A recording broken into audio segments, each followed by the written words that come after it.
Urwandiko rwa mbere Pawulo yandikiye Abakorinto, igice cya 10.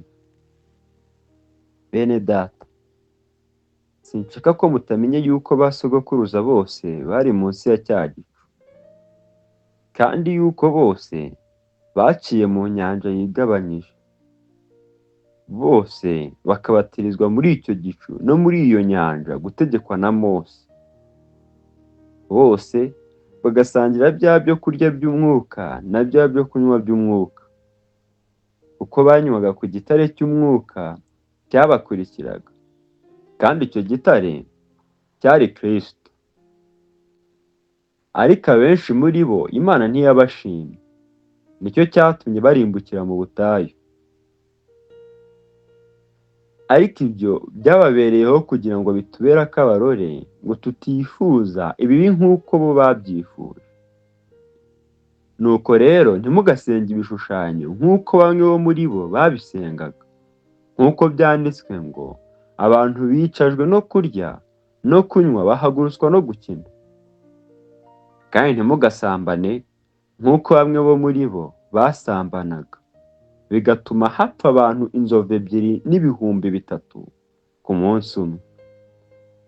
Kandi ntimukagerageze umwami wacu, nk'uko bamwe bo muri bo bamugerageje bakicwa n'inzoka. Ntimukivovote nk'uko bamwe bo muri bo bivovose bakicwa n'umurimbuzi. Ibyo byababereyeho kutubera akabarore, kandi byandikiwe kuduhugura twebwe abasohoreweho n'imperuka y'ibihe. Nuko rero uwibwira ko ahagaze yirinde atagwa.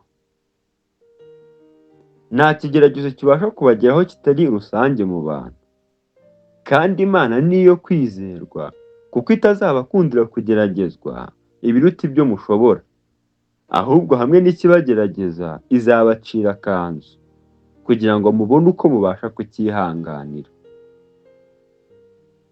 Nuko rero bakundwa, nimuzibukire kuramya ibishushanyo. Ndababwira namwe muri abanyabwenge, mutekereze ibyo mvuga niba ari iby'ukuri koko.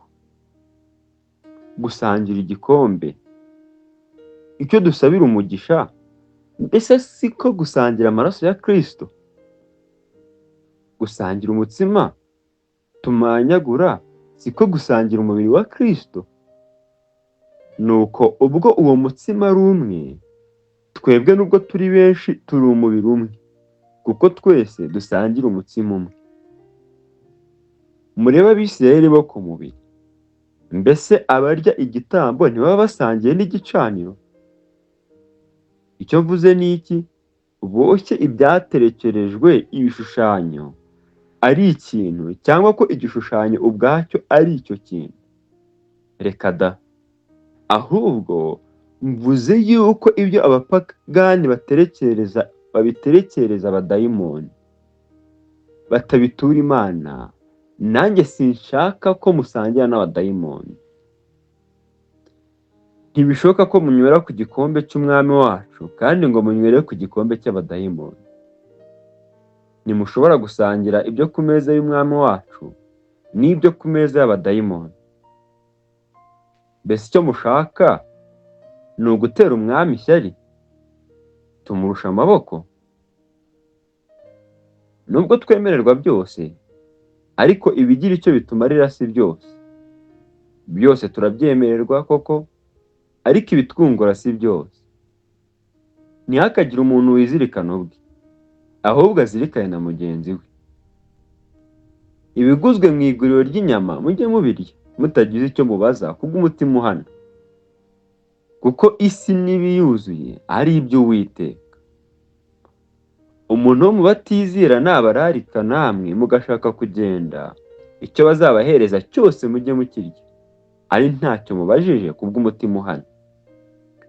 Ariko nihagira umuntu ubabwira ati, icyo cyaterekerejwe, ntimukakirye, kubw'ubivuze no kubw'umutima uhana.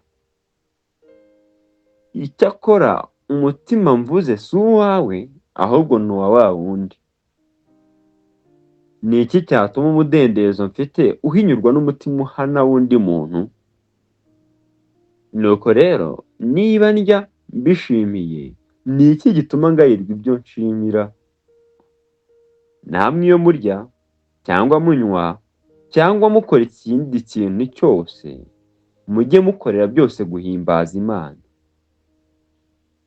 Ntimukabere Abayuda ikigusha cyangwa Abagiriki cyangwa itorero ry'Imana, nk'uko nanjye nezeza bose muri byose, sinishakira ikinyungura ubwanjye, keretse icyungura benshi kugira ngo bakizwe.